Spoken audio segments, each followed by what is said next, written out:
All right, everybody, it's time to see what's cooking in these digital streets. It is safe to say that NBA legend Scottie Pippen is not a fan of his former teammate Michael Jordan.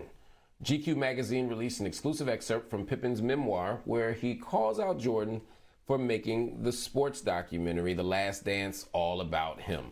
The 10-part series focuses on Jordan's final season with the Chicago Bulls, and Pippen claims that the series gave little credit to the rest of the team, leaving them feeling disrespected. The Hall of Famer criticized Jordan, saying, quote, "He couldn't have been more condescending if he tried." Okay, so just to be clear, when he said the condescending part, he was talking specifically about when Michael said Scottie was my best teammate ever.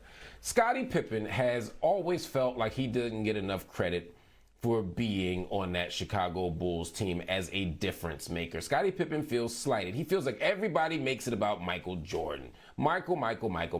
And to some extent, he's right. We overstate Michael Jordan's singular genius. In other words, Michael Jordan is the greatest basketball player of all time, but you need at least 4 other people on that court to make it happen. Scottie Pippen is one of the greatest players to ever play the game. He absolutely deserves love and credit. But let's be honest. Ain't nobody come to see you, Otis.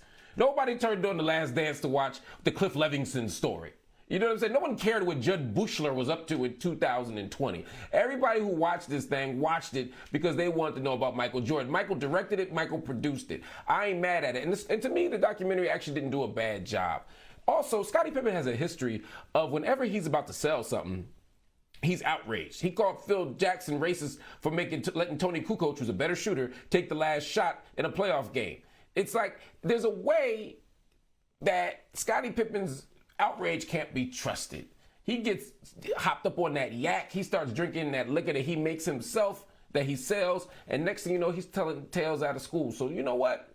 I'm gonna rock with Michael on this one. Let's move on to another story. Ice Cube, the rapper, he's back in headlines. Why? Because he reportedly walked away from a $9 million movie role because he refused to receive the COVID-19 vaccine. The Hollywood Reporter, they're reporting that the actor is passing on his role in the upcoming film Oh Hell No, which also stars Jack Black and is set to film in Hawaii. Ice Cube nor his representatives, WME Sony, have confirmed this report. Look, I ain't mad at Ice Cube for that. If Ice Cube don't want the vaccine, don't get the vaccine. This is what I tell everybody. If you don't want the vaccine, don't get the vaccine. If you don't trust the vaccine, don't trust the vaccine. I just don't want you forcing other people's hands. I don't want you making other people not get the vaccine. I don't want you to force your choices on me.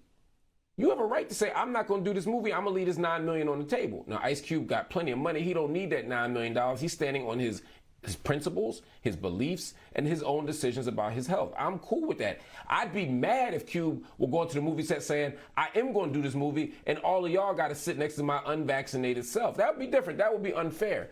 But I ain't mad at Ice Cube. He has freedom. He has agency. He can make the choices he wants to make. So shout out to Ice Cube. I hope the movie does well, despite him not being there, and I hope whatever project Ice Cube takes up next will be a hit as well.